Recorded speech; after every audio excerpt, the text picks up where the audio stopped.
I'm sitting here, nursing a lukewarm latte I don't even want, watching them across the street. Them. Daniel, my fiancé. Well, ex-fiancé now, though he doesn't know it yet. And Mia, my best friend. Or former best friend. They're in that little cafe with the striped awning. The one we used to joke was our spot. Now it's their spot. I can see the way Mia leans in, her hand brushing his arm, the way Daniel gives her that soft, conspiratorial smile. The smile he used to give me. My stomach twists, a nasty cocktail of acid and ice. It's happening again, exactly like before.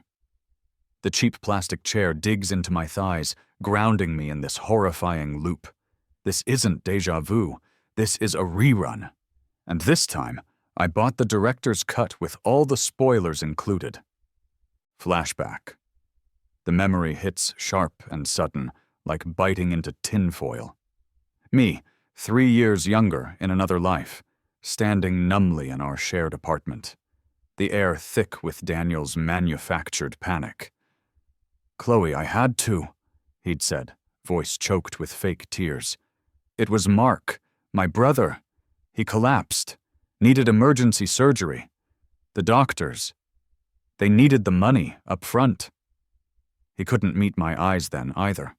Our joint account, the one holding every penny we'd saved for 2 years, our dream honeymoon fund, was empty. $50,000. Gone. I'd believed him, of course. Rushed to his side, offered comfort, promised we'd figure it out. We'd postpone the wedding, the honeymoon, anything for family. Weeks later, the truth crawled out like something rotten from under a rock. A mutual friend, drunk and loose-lipped at a party, mentioned Daniel celebrating a big win at the track. Another friend mentioned seeing his brother Mark, hale and hearty, at a football game the day after his supposed life-saving surgery. There was no sick brother. There was only Daniel, his gambling addiction, and a mountain of debt he'd paid off with our future. The shock hadn't killed me then, but the slow, bleeding heartbreak that followed did. I ended that life a shell, penniless and alone, fading away in a cheap rental room, the weight of his betrayal crushing the air from my lungs. Until I woke up, 3 years earlier, back here, with a second chance I never asked for, but damn well intend to use. Present day. My latte is cold now. I take a shaky breath, pushing down the phantom grief from that other timeline. Time to play my part. I plaster on the smile I've been practicing in the mirror, bright, trusting, maybe a little naive. Perfect.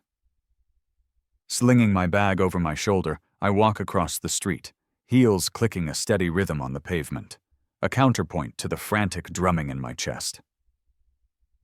"Fancy seeing you two here," I chirp, sliding into the booth beside Mia, intentionally pressing my leg against Daniel's.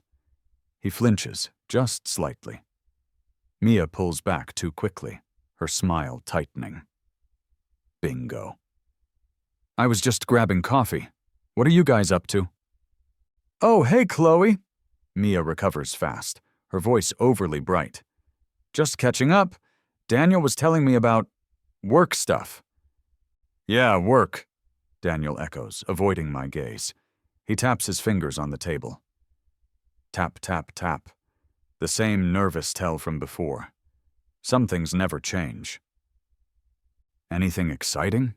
I ask, leaning forward, playing the interested fiancé. I make eye contact with Mia, hold it just a second too long.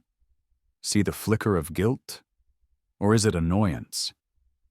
"Just, stressful," Daniel mutters, finally looking at me, but his eyes dart away quickly. Deadlines. "Poor baby," I coo, reaching out to squeeze his hand. His skin is clammy. I let my touch linger, making him uncomfortable. While they stumble through awkward small talk, I discreetly angle my phone, hidden beneath the table edge, and snap a few photos. Nothing incriminating in itself.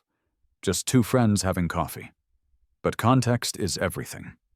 And I'm building a library of it. I pull out my planner, a cheerful floral thing, pretending to check my schedule. Tucked inside is my real notebook. Plain black cover, title on the first page, Evidence. Under today's date, I scribble, Café Renoir, 11:15 a.m. Mia wearing Daniel's cologne, subtle, sandalwood. Physical intimacy disguised as friendly affection. Nervous tells from D, finger tapping, avoiding eye contact, discussing work. After a few more minutes of excruciatingly pleasant conversation, I make my excuses. Got to run, meeting with the florist. Wedding plans wait for no one, right? I give Daniel a quick, deliberately passionless kiss on the cheek and wave goodbye, forcing myself not to look back until I round the corner. Back in my small, meticulously clean apartment, the one I pay for entirely myself this time around, the practiced calm shatters.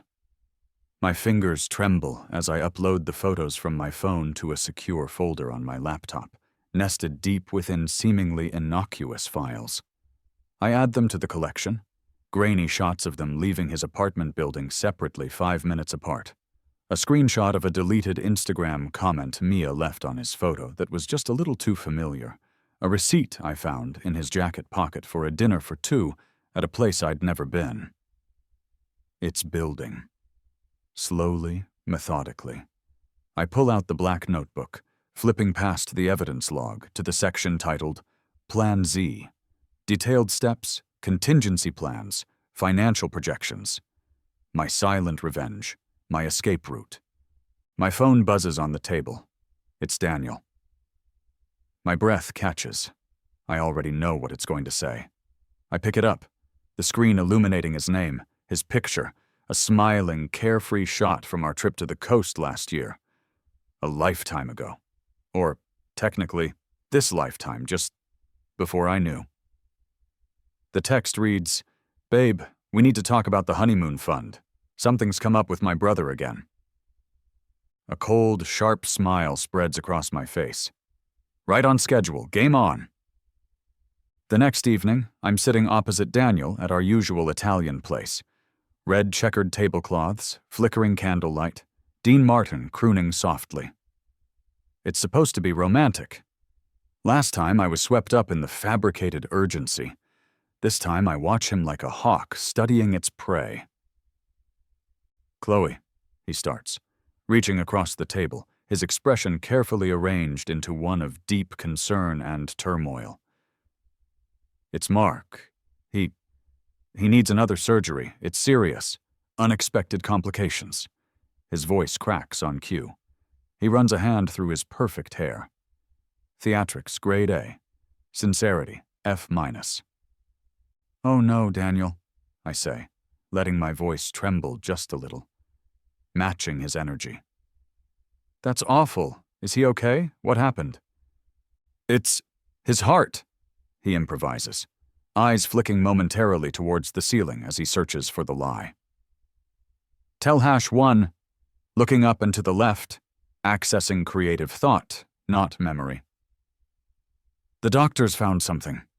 A congenital issue they missed before. They need to operate immediately. Tomorrow morning. Tomorrow? That's so sudden.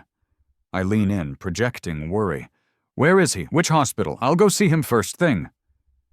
Panic flashes in his eyes before he banks it down. No, babe, you don't need to do that. They have him heavily sedated. And with the risk of infection, visitors are really restricted. Plus, you have that big presentation tomorrow, remember? I don't want you stressing. He squeezes my hand. His fingers tap rhythmically against my knuckles. Tap, tap, tap. Tell #2. The nervous flutter. But Daniel, he's your brother. He'll be my brother soon too. I want to be there. I keep my expression earnest, pleading, pushing him just enough. I know, honey, and I love you for that. But it's better this way, trust me. He tries for a reassuring smile, but it doesn't quite reach his eyes. Tell #3, the fake smile. The thing is, The insurance isn't covering all of it. There's a shortfall, a significant one. He pauses, letting the implication hang in the air. About 25,000. Right on the money, literally. Oh, Daniel, I breathe, feigning shock. That's a lot. I know, he says, looking down, playing the ashamed hero. And I hate to even ask, but the honeymoon fund. Of course, I interrupt, my voice firm but warm. Whatever Mark needs. It's family. We'll use the fund. Don't worry about it. Relief washes over his face, so palpable it's almost sickening. Chloe, you're amazing. Thank you. I knew I could count on you. He leans across and kisses me. A brief, dry press of lips. It feels like kissing cardboard. I add his performance to my mental evidence locker. 2 days later, I meet Mia for coffee. Our usual spot, or rather their usual spot now. She chose it, subtle. So how's Daniel holding up? She asks, stirring her cappuccino with unnecessary vigor. And poor Mark? Is everything okay? Her concern feels brittle, rehearsed. It's stressful, I sigh, mirroring her faux sympathy. Daniel's worried sick. The surgery went okay, apparently, but recovery will be long. I watch her closely. We had to dip into the honeymoon fund, for the hospital bills. Oh, really? Her eyes sharpen with interest, a little too quickly. All of it? No, just a chunk, I lie easily. About 25,000. Wow, she says, taking a sip of her coffee. That's generous of you, Chloe. As she lowers her cup, I catch it, faint but unmistakable. The scent of sandalwood. Daniel's cologne. It clings to the fibers of her cashmere scarf. My blood runs cold, but I keep the smile fixed on my face. Well, I say brightly, family first, right? Absolutely, she agrees, a little too readily. So, have you guys thought about maybe investing the rest of the fund? Just until the wedding? Make it work for you? The hook. Just like I knew it would come. Investing? I feign ignorance. I don't know anything about that. Oh, I know this guy, she says casually. He gets amazing returns. Property development. Quick turnaround. You could potentially double that remaining money before the wedding. I say, pretending to consider it. Sounds risky. Not this one, she insists. It's practically guaranteed. Daniel was actually mentioning he thought it was a good idea too. She trails off, realizing her slip. Daniel wouldn't have mentioned it if the money was supposedly for his brother. I let the silence hang for a beat. Interesting, I finally say. Let me think about it.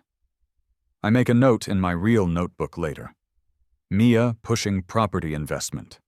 Scent of Dee's cologne confirmed. Slip-up mentioning Dee's interest in investing the remaining fund.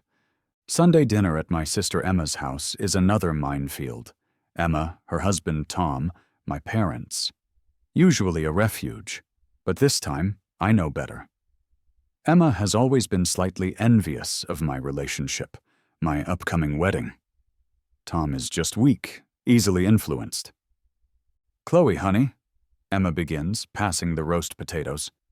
With all this stress about Daniel's brother, maybe you should think about postponing the wedding? Just for a few months? Until things settle down? Postpone? I ask, keeping my voice neutral. Why would we do that? Well, Tom chimes in, avoiding my eyes. It's a lot to deal with. The money situation, Mark's health, you don't want to start married life under a cloud. I see the quick glance he exchanges with Emma. Knowing, complicit. How deep does this go? Last time I only focused on Daniel and Mia. This time I see the whole web. We're fine, Tom, I say firmly. Daniel and I are a team. We'll handle it. The wedding is on schedule. Later, while helping Emma clear the table, I accidentally leave my phone on the kitchen counter near where Tom is pouring coffee. My hand slips picking up a stack of plates, creating a minor clatter as a diversion. Enough time for the spyware I installed last week to activate and hopefully catch something useful. When I retrieve my phone minutes later, I feign annoyance at my clumsiness. The recording will upload later tonight. Note: Emma and Tom pushing postponement, suspicious glances, potential recording captured. The confirmation I need comes sooner than expected. Tuesday evening. Daniel is supposedly working late. I forget my favorite scarf at his apartment after dropping off some dry cleaning earlier. I let myself in with my key. The place is quiet. I head towards the bedroom, calling his name softly, knowing he isn't there. On his bedside table, his phone lies screen up. A notification banner is visible. From Mia. Did Chloe bite on the investment idea? Need to move fast on the deposit. Before it fades, another message pops up below it, from Daniel to Mia. Almost, she's thinking. Keep pushing. That waterfront property won't wait. Need her share by Friday. My heart pounds. Waterfront property. Not hospital bills. Not even gambling debts this time. A calculated investment scam using our money. I whip out my phone, snap crystal clear photos of the screen. Evidence, concrete, undeniable. I grab my scarf and leave, locking the door behind me. My movements precise, detached. The cold fury is back, sharper this time. The final piece of the Concerned Family Act slots into place during lunch with Daniel's mother, Carol. She clutches my hand across the table at a ridiculously expensive restaurant. Her treat, she insisted. "Chloe, dear," she says, her voice oozing sympathy. "Daniel told me about poor Mark, and about your generosity. You are such a good woman." She pats my hand. Her wrist flashes, a brand new diamond-studded designer watch. Definitely wasn't there last month. "Family has to stick together in times of need," she continues piously. "Money comes and goes, but family is forever. You did the right thing, supporting Daniel and his brother." "Of course, Carol," I reply, my smile feeling brittle. "Anything for family." I make a mental note of the watch. Price tag easily north of $10,000. Funded by... The possibilities are sickening. Note: Carol aware, supportive of the generosity, sporting new luxury watch. That evening, my phone pings. A notification from my banking app. Asterisk, joint account ending asterisk, asterisk, asterisk. Withdrawal alert. $25,000 processed. It's done. He actually did it. Pulled the trigger using the authorization I gave him under false pretenses. I take a calm, steadying breath. Open the app. Take a screenshot of the transaction details. Date, time, amount. Save it to the secure folder, Evidence. Then I open my messaging app. Find Daniel's contact. Type one single sentence. Send. "I trust you completely. Let the games begin." The withdrawal hangs in the air between us, unspoken for a full day. Then Daniel brings it up, casual, over takeout pizza. "So, I transferred the money for Mark's hospital bill," he says, not quite meeting my eyes, fiddling with a crust. "Just wanted to let you know it's handled." "Oh, good," I reply smoothly, taking a bite of pizza. "I'm so glad we could help. How is he doing today? Can I maybe drop off some magazines or something tomorrow? I feel bad I haven't been able to visit." He freezes, mid-chew. No, probably not a good idea," he says quickly. "He's still really weak. And you know, the infection risk? They're being super strict. Like, hazmat suit strict." He attempts a weak laugh. "Hazmat suits? Wow, sounds serious." I keep my tone light, concerned. "Which hospital did you say he was in again? St. Jude's?" I name a hospital on the other side of the city. No, it's, Mercy General," he lies, naming the one closest to his actual brother's apartment. A sloppy mistake. Predictable. He's getting comfortable in the lie. "Right, Mercy General." I nod slowly. Okay, well, let me know when visiting hours are less biohazard. I change the subject, talking about wedding invitation designs. Inside, I'm already planning my visit. Note: D confirmed transfer, lied about hospital, Mercy General. Extreme excuses for no visitors. The next afternoon, I take a long lunch. I drive not to Mercy General, but to the quiet suburban street where Mark, Daniel's actual, perfectly healthy brother, lives. I ring the doorbell. Mark opens it, looking surprised. He's wearing gym shorts and a t-shirt, holding a protein shake. Looks the picture of health. Chloe, hey, what are you doing here? He asks, genuinely pleased to see me. Hi, Mark. I smile warmly. I was just in the neighborhood. Wanted to see how you were doing? Daniel mentioned you were feeling a bit under the weather? I keep it vague, innocent. He frowns. Under the weather? Nah, I'm great. Just got back from the gym. Why? Did Danny say something? Oh, I feign confusion. He just seemed worried about you. Said something about complications? Maybe I misunderstood. Complications? Mark laughs. Unless you count pulling a muscle in my shoulder trying to deadlift too much, I'm fine. Seriously, Chloe, I haven't been sick a day. Danny worries too much. Perfect. I discreetly press the record button on my phone, nestled in my pocket. Oh, thank goodness, I sigh with relief. He had me so worried. He mentioned something about needing emergency surgery. St. Jude's? Or was it Mercy General? Surgery? What the hell? Mark looks genuinely baffled now. Chloe, I haven't had surgery since I got my tonsils out when I was 10, and I haven't been near a hospital. What's Danny telling you? He said, his heart, a congenital issue. I trail off, letting him fill in the blanks. My heart? Are you kidding me? I just had a full physical for my life insurance 2 months ago. Ticker's perfectly fine. He shakes his head, looking annoyed now. What is he playing at? I don't know, Mark, I say, injecting confusion and hurt into my voice. He needed money. Urgently. For the hospital bills. $25,000. Mark's jaw drops. $25,000? For a surgery I didn't have? Chloe, oh my God, not again. Again? My heart quickens. This is new information. His gambling, Mark sighs, running a hand over his face. He swore he'd stopped. He ran up huge debts a couple of years ago, cleaned out his savings, borrowed from me, from Mum, never paid it back. I thought he was clean. Gambling wasn't the story this time, according to the texts. Property investment.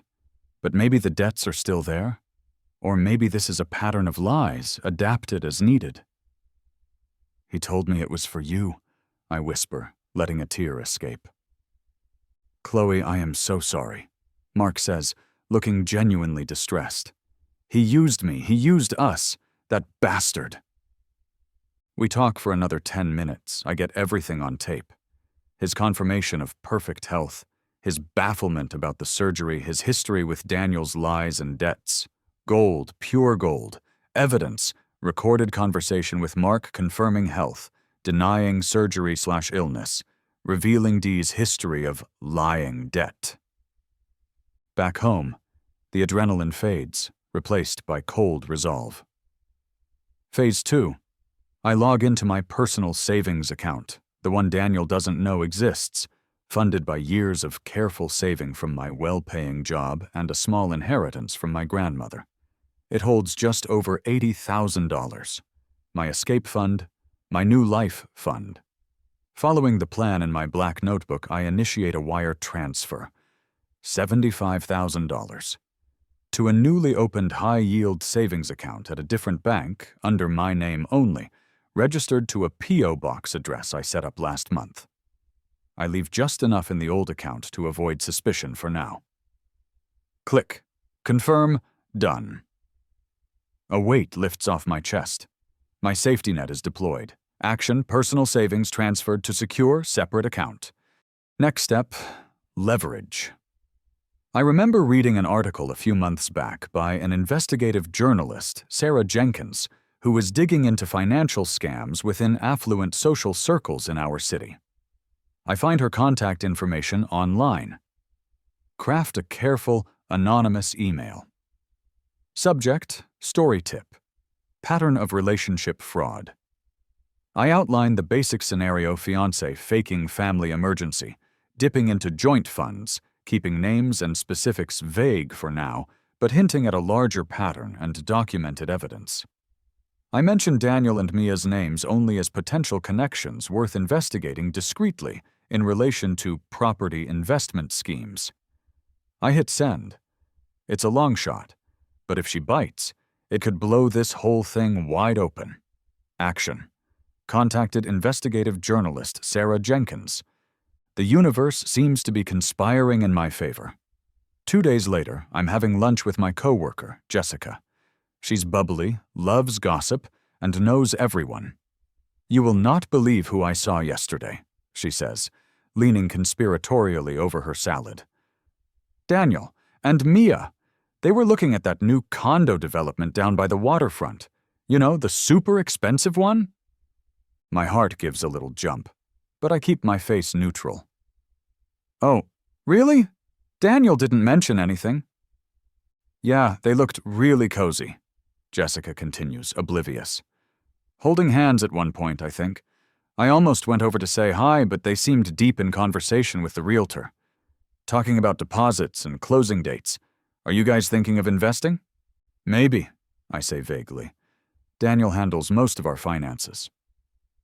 Inside, I'm smiling. A witness. Unprompted. Placing them together, looking at property, talking deposits. Beautiful. Evidence. Witness, Jessica, saw D and M viewing waterfront property, discussing deposits. Time to turn up the heat. Our engagement party is scheduled for next weekend. A lavish affair planned and paid for, mostly by my parents, who adore Daniel. Or the version of Daniel he presents. At the party, surrounded by friends and family, champagne flowing, I'll make my move. The party is in full swing. Fairy lights twinkle, music plays softly. Daniel is schmoozing, Mia hovering nearby, playing the devoted best friend. My parents are beaming. Emma and Tom are circulating, looking pleased with themselves. I take the small, discreet microphone from the DJ. Tap it gently.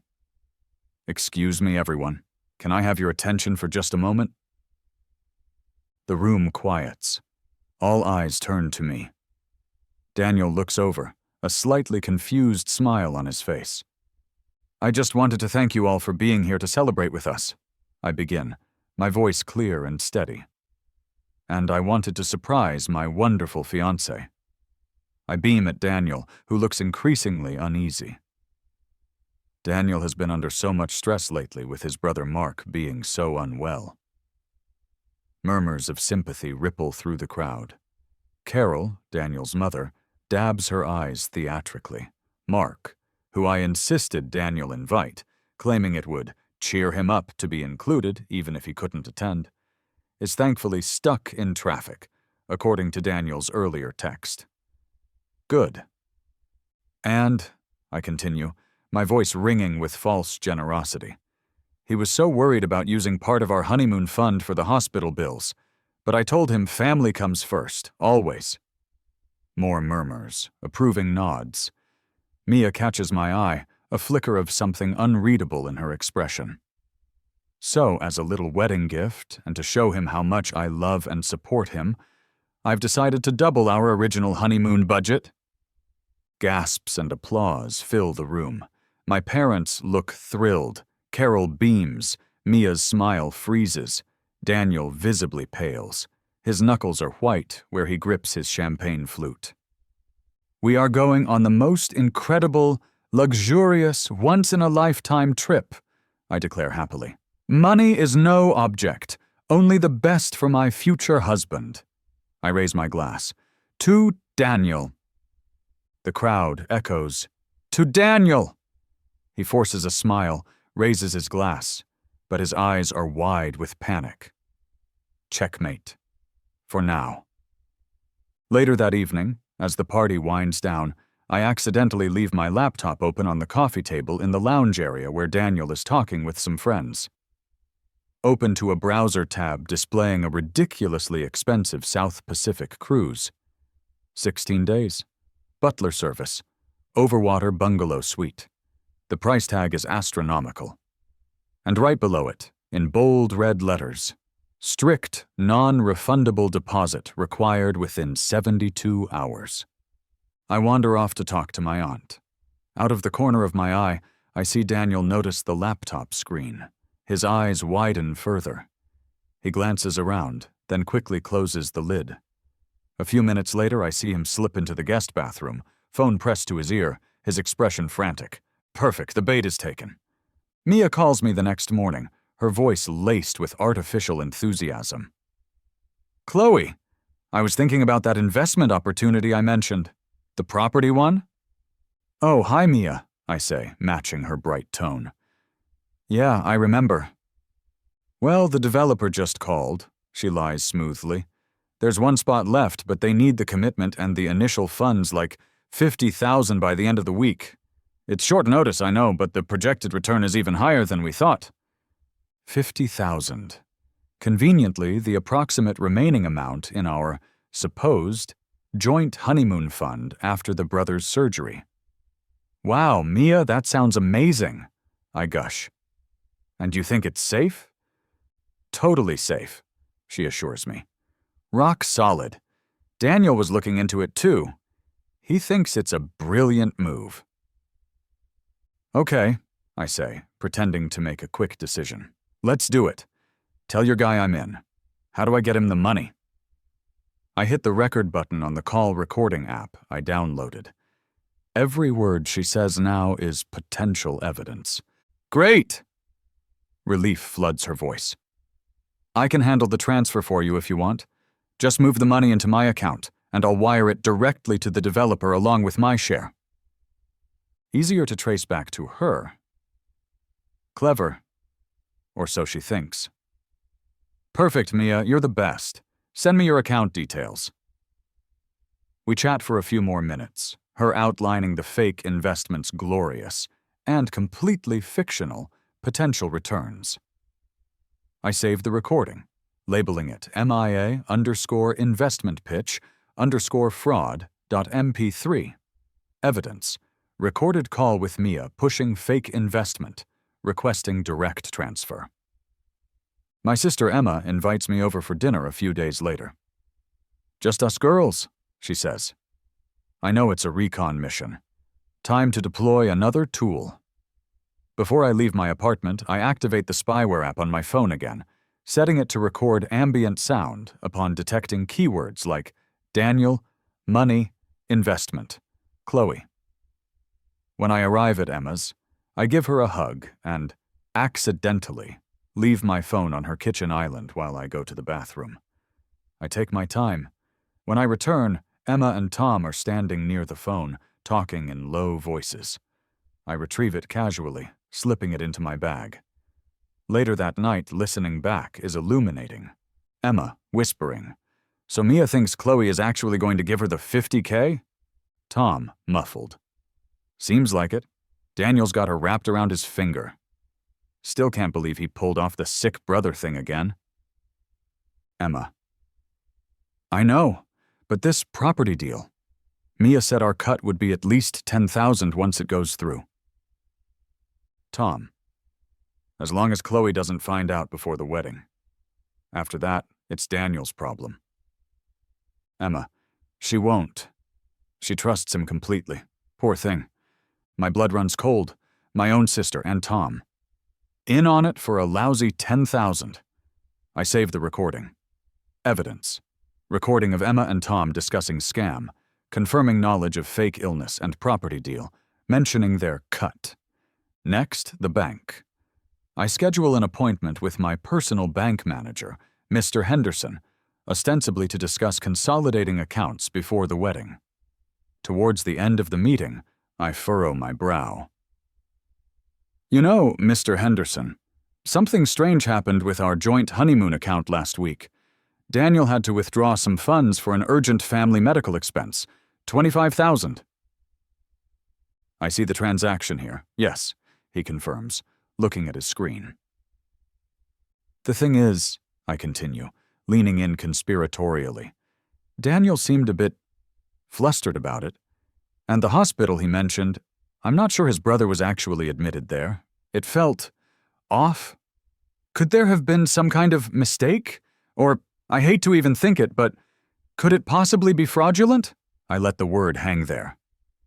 Mr. Henderson's professional demeanor sharpens.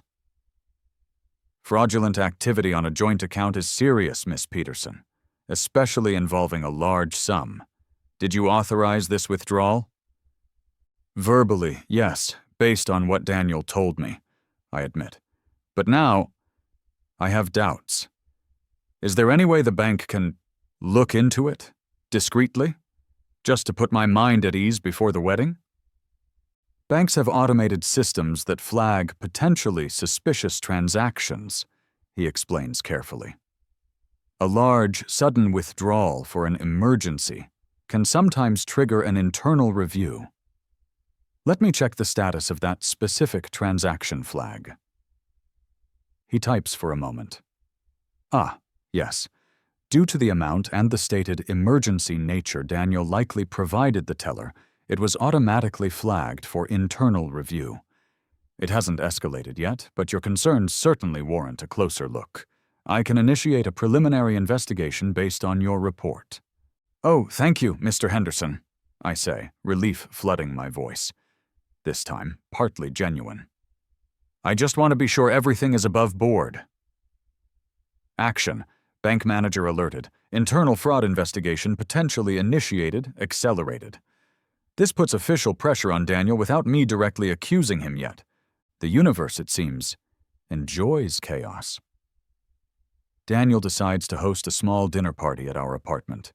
Just Mia, Emma, Tom, and us. Intimate, cozy, a nest of vipers. Midway through the main course, there's a loud, insistent knocking at the door. Daniel looks annoyed. Were you expecting someone? I ask innocently. No, he frowns, getting up. He opens the door. Standing there, looking confused and slightly annoyed, is Mark, Daniel's healthy, non-hospitalized brother. Danny? Mark asks. Mom said you were having people over, told me to drop by, said you wanted to clear the air about some misunderstanding. Carol.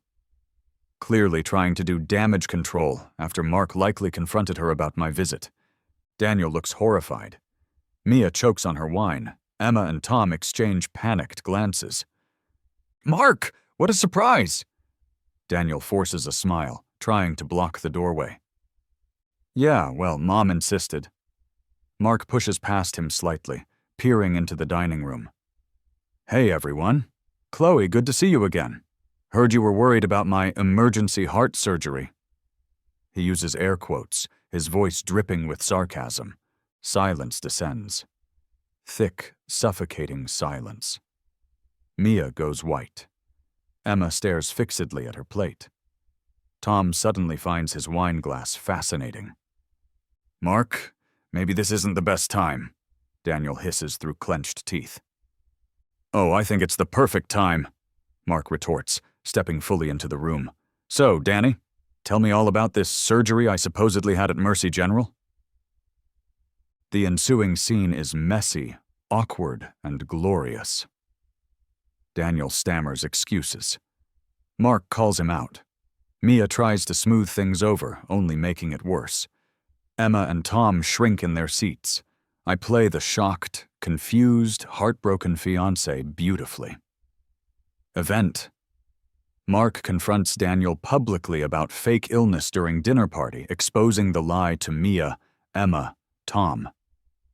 The pressure needs one final public push. I create a new post on my public Instagram profile. A collage of beautiful honeymoon destination photos. The Maldives, Bora Bora, that ridiculously expensive cruise. The caption, counting down the days.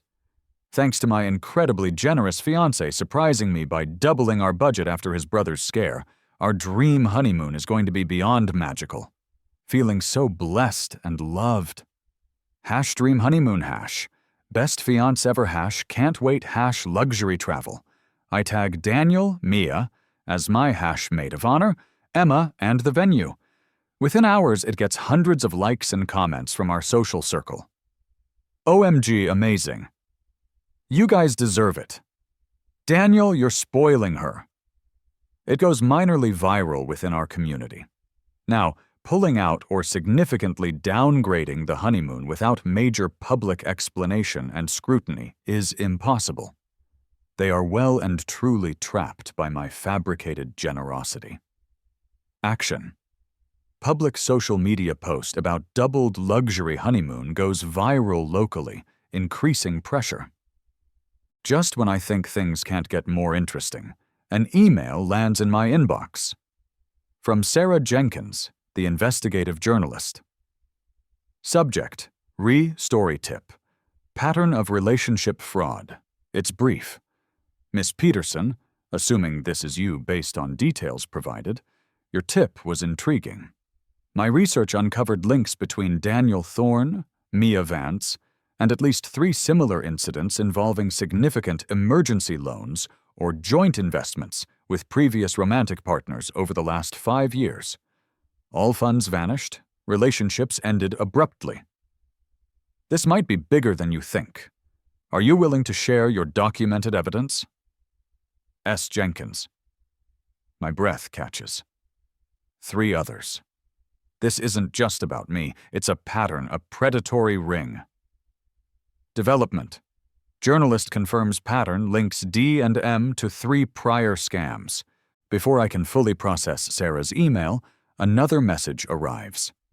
This one via a secure, encrypted messaging app I barely use. The contact name is unfamiliar. The message is short, chilling. Chloe Peterson. You're not the first woman Daniel Thorne and Mia Vance have destroyed. We need to talk. I know what they did. I know what they're planning. Below the message is a name, Isabella Rossi. Daniel's ex-girlfriend. The one who left him suddenly 2 years ago, no explanation, cutting off all contact, until now. Minnie Cliff. Invitation to meet Daniel's ex, Isabella. You're not the first. We need to talk. The cafe Isabella chose is discreet, tucked away on a quiet side street I'd never noticed before. She's already there, sitting at a corner table, nursing an espresso. She looks composed. Elegant, but with a hardness in her eyes that wasn't there in the old photos I'd seen. Chloe Peterson? She asks as I approach. Her voice is low, steady. Isabella Rossi? I reply, sliding into the chair opposite her. Thanks for reaching out. Thank you for agreeing to meet, she says. I wasn't sure you would. Most people in your position wouldn't. I'm not most people, I say quietly. And I have a feeling you know that. She studies me for a moment, a flicker of surprise in her eyes. You know what they are, she states, not asks. Daniel and Mia, what they do. I know they emptied our joint honeymoon account using a fake story about his brother's health, I confirm.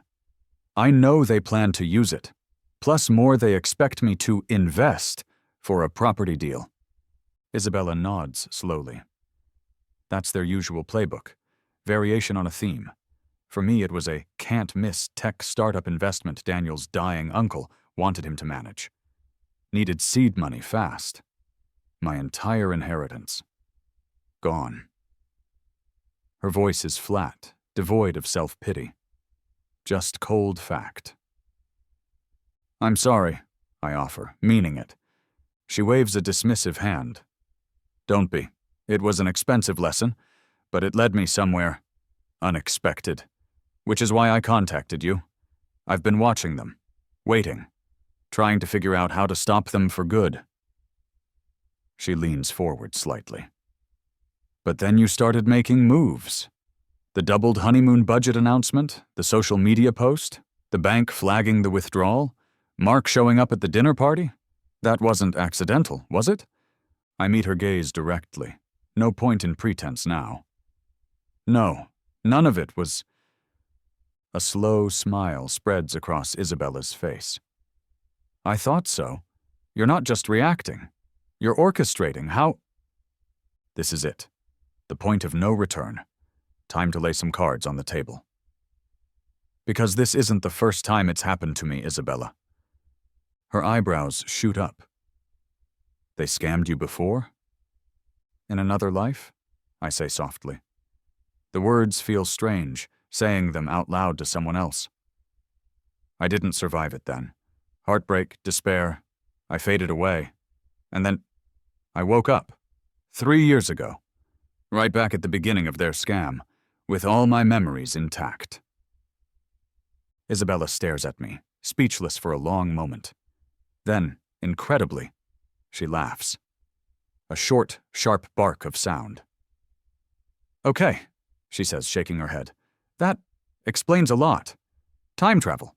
Wasn't on my list of possibilities, but honestly, with these two, it almost makes sense. She takes a sip of her espresso. So, you came back for revenge? Justice, I correct her. And to make sure they can't do this to anyone else, like they did to you. Like Sarah Jenkins, the journalist, found they did to at least 3 others before me. You contacted Sarah Jenkins? Isabella looks impressed. Good, she's tenacious. But there's something else you should know, Chloe. Something bigger. She pauses, her gaze intense. This scam ring they're part of. It's not just about Daniel and Mia playing on lonely hearts. They have bigger targets, wealthier ones.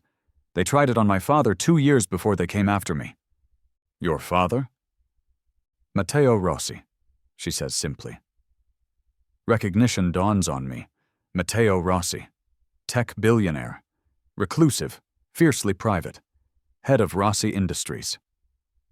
They tried a sophisticated corporate espionage and fraud scheme against his company, Isabella continues, posing as potential investors, trying to gain access to proprietary tech and financials. My father's security team caught them, but they vanished before charges could stick. He's been funding a private investigation ever since, tracking the network, looking for the kingpins. My mind reels. This is far bigger than I imagined. So Daniel and Mia, they're just foot soldiers? Talented ones, Isabella concedes. But yes, working for someone higher up. Someone who identifies targets, plans the larger strategy. My father's investigators believe it's the same network. They've been documenting everything. Every move Daniel and Mia make, every transaction, every contact. She leans closer. Including their interactions with you, Chloe. A chill runs down my spine. Your father's investigators know about me? They know of you, she clarifies. They see Daniel's fiancé, the next potential victim. But I know better now. I called them after your dinner party stunt with Mark. Told them the victim seemed to be playing the predators. She smiles again. They're very interested. There's one more piece. My final secret. Isabella, I say quietly. There's something you don't know about me. I take a deep breath. My full name is Chloe Elizabeth Peterson Hayes. Her eyes widen almost imperceptibly. Peterson is my mother's maiden name, the one I've used primarily since wanting a normal life away from the family spotlight. Hayes is my father's name. Arthur Hayes, founder of Titan Corp Global. Another tech giant. Not quite Rossi level, but definitely old money.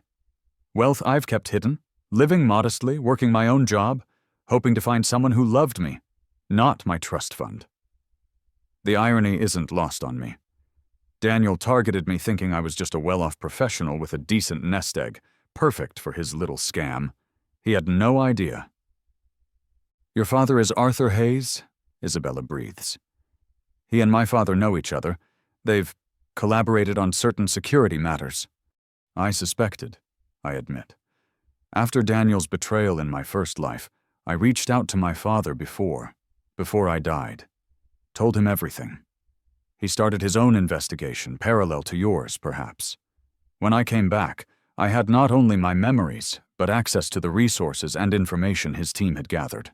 I pull out my phone, access a secure app, and show her a screen-encrypted communications, surveillance reports, financial tracking data compiled by my father's elite private investigation firm. Far more detailed than my simple evidence notebook. So the PIs, they've been documenting everything too, Isabella murmurs, scrolling through the brief overview I show her. We have parallel files. It seems so, I agree. My father wanted me to stay out of it this time, let his team handle it, but I couldn't. Not after what happened. I had to be the one to see it through, using my knowledge, playing my part. Living modestly? Waiting? Isabella nods, understanding dawning. You weren't just looking for love, you were bait. Unintentional bait at first, I correct her. But once I knew, yes, I let them think I was the perfect mark. We sit in silence for a minute, the weight of these revelations settling between us. Two daughters of powerful men, both targeted by the same network, now inadvertently allies. What's your endgame, Chloe? Isabella asks finally. Complete exposure, I state. Daniel, Mia, Emma, Tom, Carol, everyone involved, and hopefully trace it back to whoever is pulling the strings.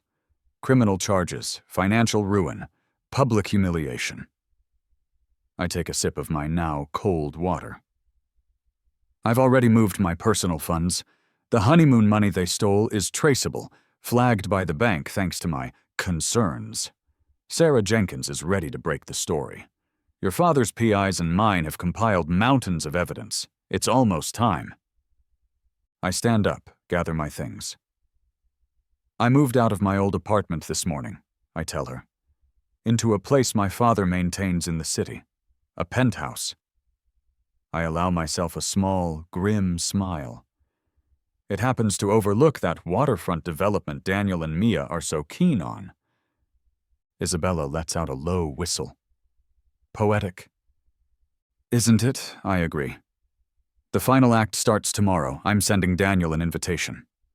That evening, a sleek, anonymous black gift box is delivered by courier to Daniel's apartment, the one I used to share in another life. Inside, nestled on black satin, is a collection of glossy photographs. Daniel and Mia at the cafe. Daniel and Mia viewing the waterfront property. Screenshots of their texts about the deposit. A photo of Carol wearing her new watch.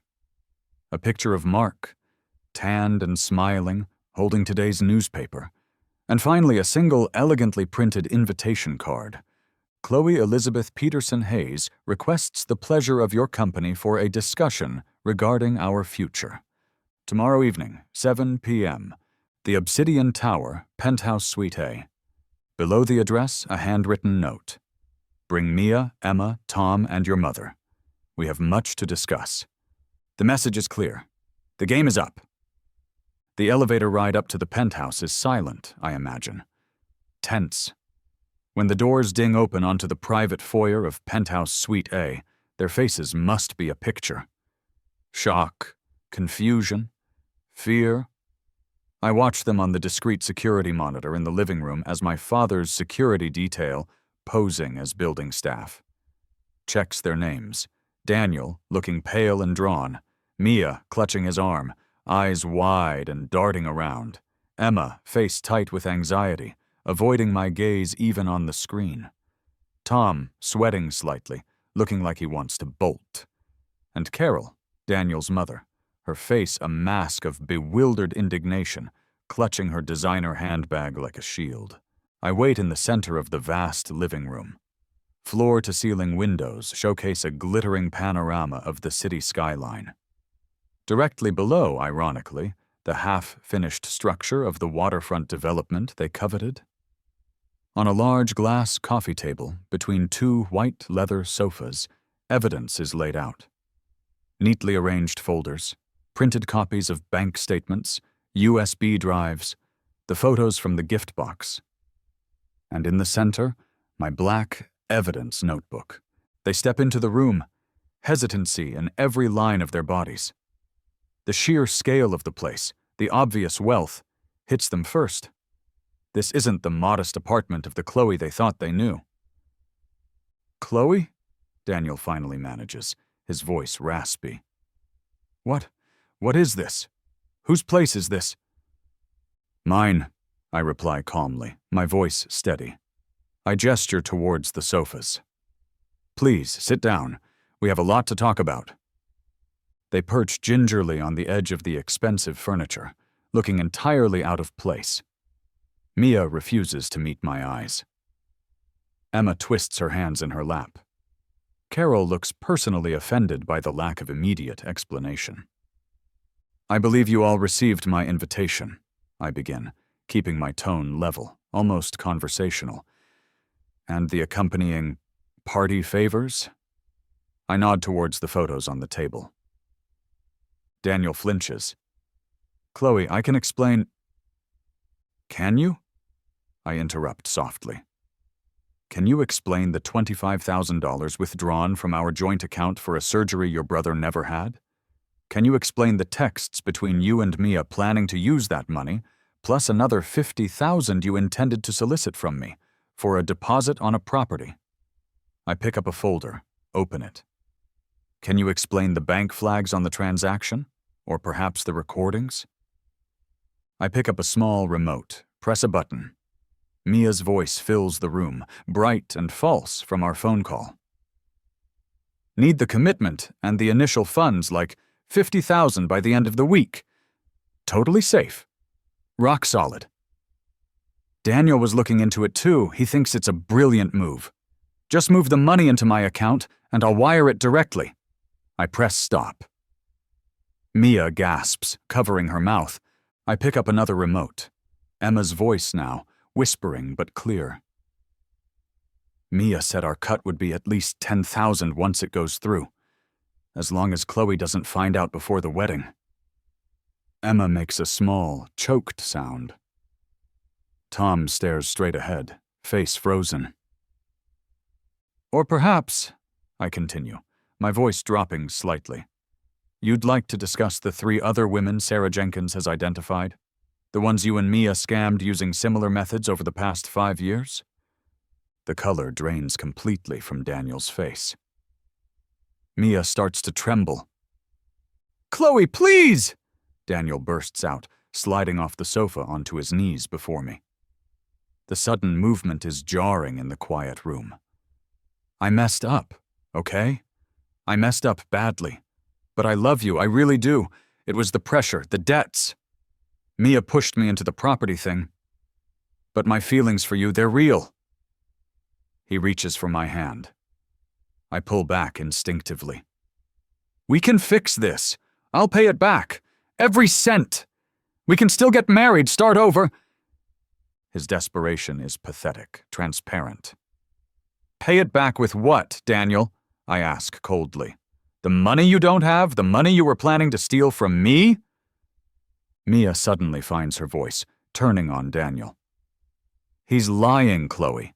It was all his idea. He manipulated me.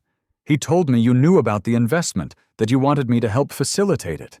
And the other women, I barely knew about them. He fed me lies." She turns to me, tears streaming down her face now. Fake tears, just like Daniel's. "Chloe, we've been friends since kindergarten.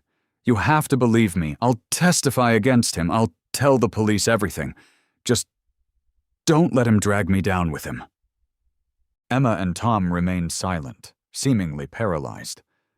Carol finally speaks, her voice shaking with indignation. "Daniel, what is the meaning of this? These accusations?" "Chloe, dear, there must be some misunderstanding." "There's no misunderstanding, Carol," I say, my voice like ice.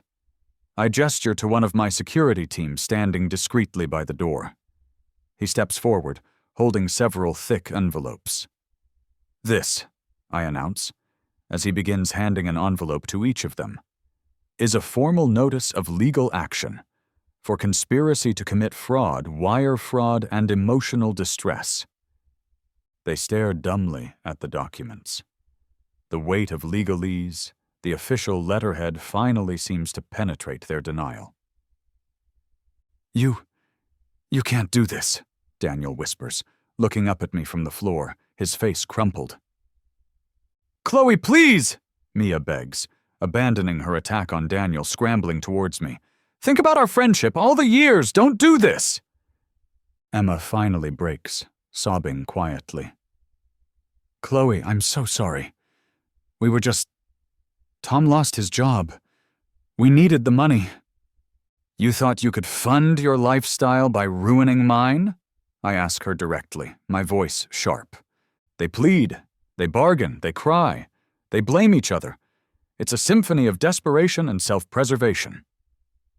Carol protests her innocence, claiming Daniel misled her about Mark's health and the watch was an old gift. Tom mumbles apologies about being stupid. Daniel cycles back to professions of love. Mia alternates between blaming Daniel and appealing to our history. Through it all, I remain calm, centered, watching the predictable unraveling, the culmination of my plan, the justice I promised myself in the cold darkness of that other life. When their pleas finally subside into exhausted silence, punctuated only by Emma's quiet sobs, I look at each of them in turn. Daniel, kneeling on the plush carpet. Mia, tear-streaked and desperate. Emma, ashamed and broken. Tom, defeated. Carol, aghast and trying to maintain dignity. They are waiting, hoping for a sign of weakness, a flicker of forgiveness, a lifeline. I offer them a small, serene smile, and I say the word I've waited 3 years, across 2 lifetimes, to say. No. Just that. No explanation, no negotiation, no further discussion. I nod to the security team. Please escort my guests out.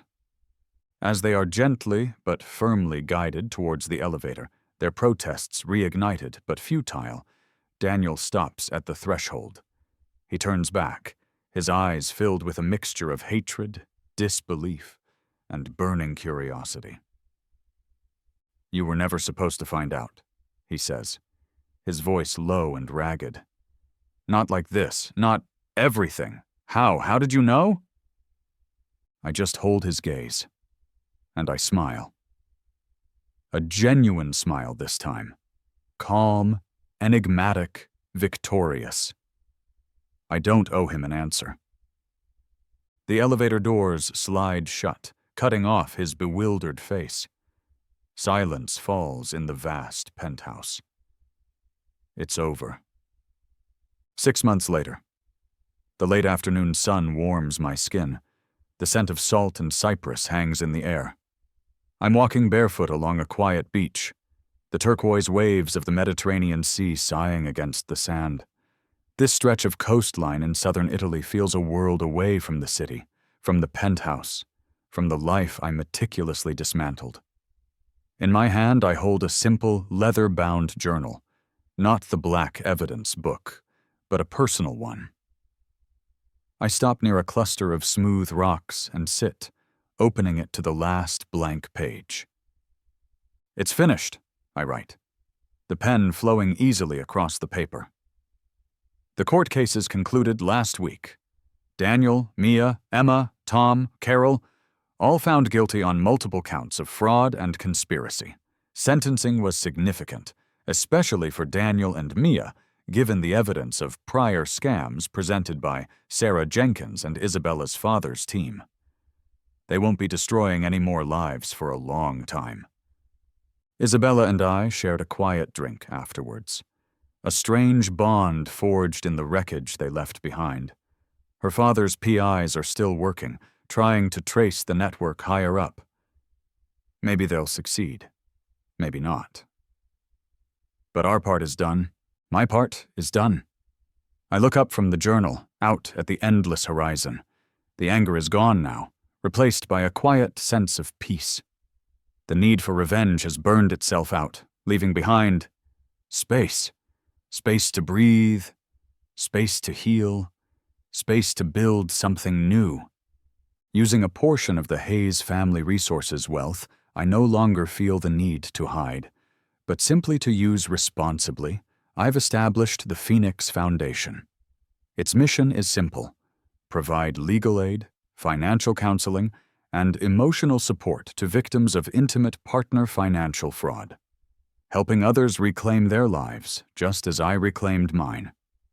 It feels right, purposeful, turning the poison into medicine. Life here is slower, simpler. I've made friends, real friends. Lucia, who runs the local trattoria and teaches me terrible Italian slang. Marco, the old fisherman who tells me stories of the sea. Elena, an artist whose studio overlooks the harbor. They know me as Chloe. Just Chloe. They don't care about my last name or my bank balance. They care about shared meals, long walks, laughter that comes easily. A few weeks ago, I met someone. Luca. He's an architect, restoring an old villa up in the hills. We met at the market, arguing over the last basket of ripe figs. He made me laugh. He has kind eyes and doesn't seem remotely interested in anything beyond my opinions on ancient stonework and the best way to make limoncello. It's nice. Tentative. No pressure, no expectations. Just a flicker of potential. A spark of genuine connection I haven't felt before. Maybe. We'll see. For the first time, the future feels open, unwritten. My phone buzzes in the pocket of my linen trousers. A news alert. A picture of Daniel and Mia looking grim-faced outside the courthouse. The headline starts, "Serial fraudsters sentenced." I silence the phone, slip it back into my pocket without reading the article.